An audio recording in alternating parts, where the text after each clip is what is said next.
Hai ashamaa kafuunee kabajamtootaa fi daawwattootaa leensaa mul'unaa faamilee jirtuu nagaa keessanii anis nagaa kooti galata waaqayyoo baga nagaa taatanii baga walumaan nagaa taane chaanala kanaaf haaraa warri taatan subscribe gochuun gara maatii keenyaatti akka makamtanis jaalalaan isin gaafadha.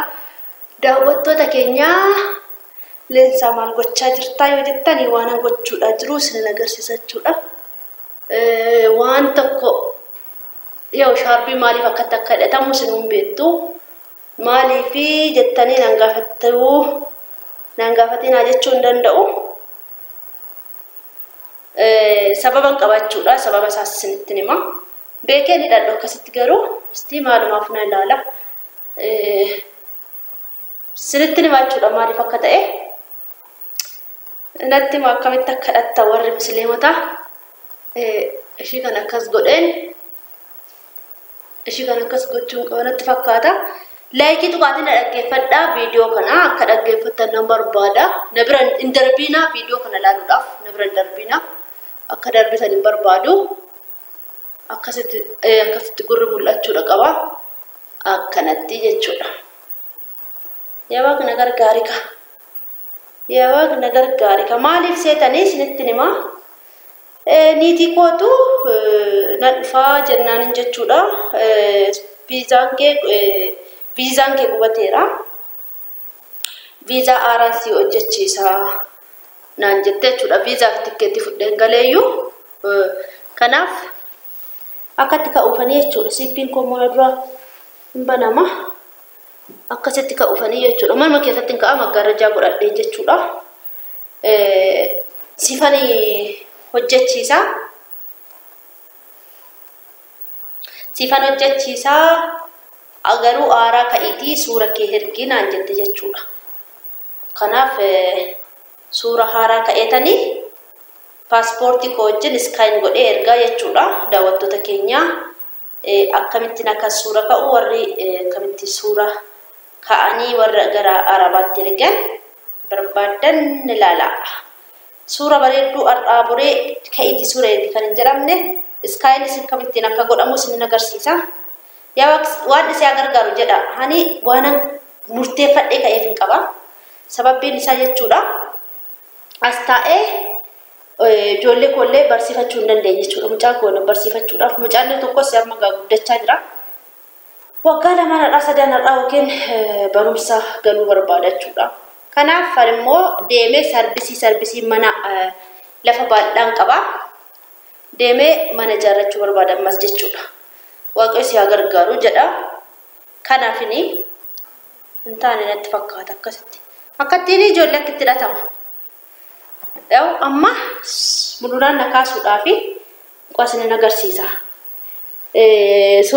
Bilbilun kootiin ka'a jechuudha. Maaliifi bilbilun kootiin ka'a isin agarsiisa jechuudha. Bilbiluma kootiin waan ka'uuf qamisiidhaan ka'inaan jettee jirti. Qamisiidhumaan ka'a jechuudha. Qoosni agarsiisa. Qamisiidhumaan ka'a jechuudha. Garuu akkasittiin jechuudha. Akkattiin ka'a jechuudha. Daawwattoota keenya. Qeensi keenyas mul'achuudha qaba. Gurri keenyas mul'achuudha qaba. Qeensi miila keenyas immoo mul'achuudha qaba jechuudha. Akkattiin dhaabbadhee ka'een sharbiin koo garuu waan ta'e natti fakkaatu hin taane jechuudha. Sharbiin koo hin taane akkamii wanti isaa hin taane sharbiin koo mul'unaan alaa bilbila qabatee dhaabbatee illee eega kaameeraa. Iskaayin kan ta'u immoo mana kompiitaraatti deemee iskaayin godhaa jechuudha. Nu akkasitti.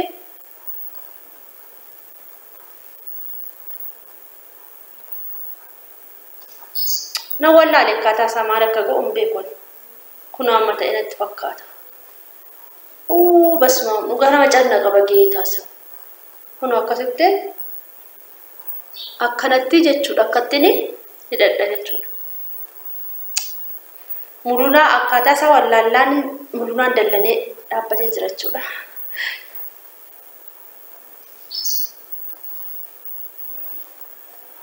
akkasitti jechuudha. Har'uman ergaa fi suura ka'een jechuudha.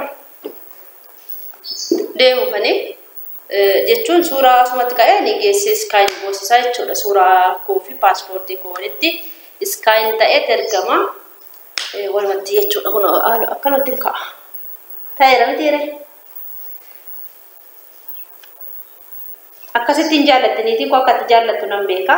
Niitii duratti na fudhatte sanatu ammas na fudhachuudhaaf jechuudha. Ishumatu yeroo barbaadde manni koo si banaadhattee durumsaatu ishiitu na kakkaaseyyuu jechuudha. Yeroo rakkadhe birrii wayis na ergiti, yeroo ni argadhe yeroo dhabe immoo yeroo tokko tokko naaf ergite jechuudha. Natti saasofti jechuudha. Kun akkanatti akkatti jechuudha.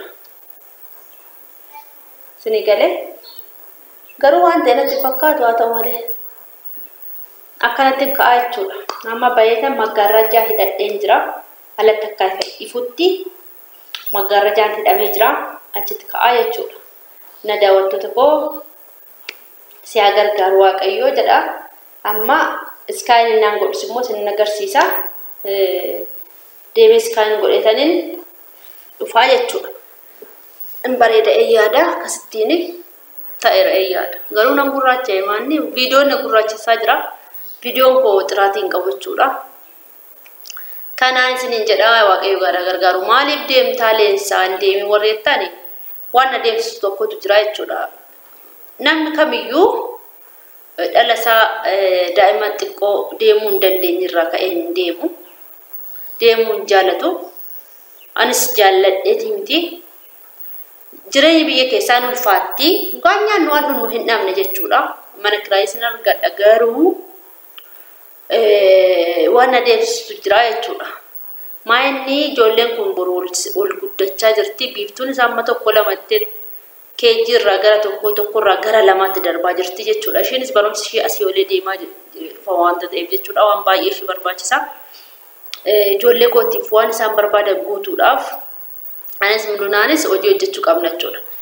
Lammata immoo mucaan amma dhalate kunis immoo waggoota muraasa booda barumsa waan galuuf barumsa galuu bichaa miti waan baay'ee waan barbaachisuuf waan inni barbaadu guutuudhaaf hojii hojjechuu waan qabnuuf ammas deemee hojjedha jechuudha. Maaliif nama sirriitti naa qabu argadheera. Akkuma kootti nama qabu argadheera. Achiin geessas miti asumatti naa qabu jechuudha. Asumatti nama argadhe jechuudha. Kanaaf ani immoo birriidhaan dhaqee birriidhaan waan gargaaruu fi birriitu guddisa. Yookaan jaalalli haadhaallee barbaachisaadha. Abbaan bira waan jiruuf haala kanaan deemee hojjetadha jechuudha. Yookaan isinis ni gala jireenyi biyya keessa baay'ee ulfaatteettiin ulfaadha baay'ee tokko jechuudha. Namni mana qabu maal dhabee maal rakkatee jechuu dandeessu. Manni bichaan girgiddaa bichaa teessee ilaaltee ma faayidaa hin qabu. Waan baay'ee barbaachisa, waan baay'ee hir'ata, waan baay'eetu barbaachisa jechuudha. Nyaadhee dhuguu bichaa nama faayidaa hin qabu. Ijoolleen koo akka kottaa kan guddanne anama maaliifan deema tokkoffaa jechuudha. Dhaggeeffadhaa. Maaf deemtettanii warri na tulta. Lafa bal'aatu jira sarbisii ijaarrachuu barbaade jechuudha. Ishee otoo hin guuttatiin galuu koo na gocca'e jechuudha. Sarbisii kunoo namni irraa mana kiraayii qabu zanaa'ee jiraata jechuudha. Ofii kootiif zanaa'ee jiraachuu barbaadu kana caala. Ijoolleen koo zanaatti akka jiraattu barbaada. Ijoollee kootiif akka kootti akka mana namaa sarraatanyaa namaa keessa hin hojjenne akka kootti akka araba deemtee sarraatanyaa namaa hin taane akka isheen qaxartee hojjechiifattuuf xiraatii yookiin immoo nan laffaa jechuudha. Sini galee ijoolleen koo akka kootti guddachuu hin qaban, akka kootti mana namaa ilaaluu hin qaban, akka kootti ijji namaa isaan garafuu hin qabu jechuudha. Kanaafini warri maaf deemtaa ijoollee kee bira taa'ii guddifadhu jettani ijoolleen yaada ishee hin guddatti. Birriin jiraannaan manni waaqaa banaadha jedhee namichi tokko jechuudha. Manni waaqaallee qulqullummaatu namaa bana. Kana hojiin keenya nu bana jechuudha mana waaqaa. Nutis immoo biyya lafaa kanarratti waan nu barbaachisu guuttachuudhaaf daandiin keenya akka nu rakkifneef Waaqayyoon jalatti qabeenyaadha jechuudha. Qabeenya ammoo sana immoo hojjennee argachuu dirqamadha jechuudha. Kanan sin jechuu barbaada warri leellisaa maal dhabdeef deemtaa mana qabdawooti warreettani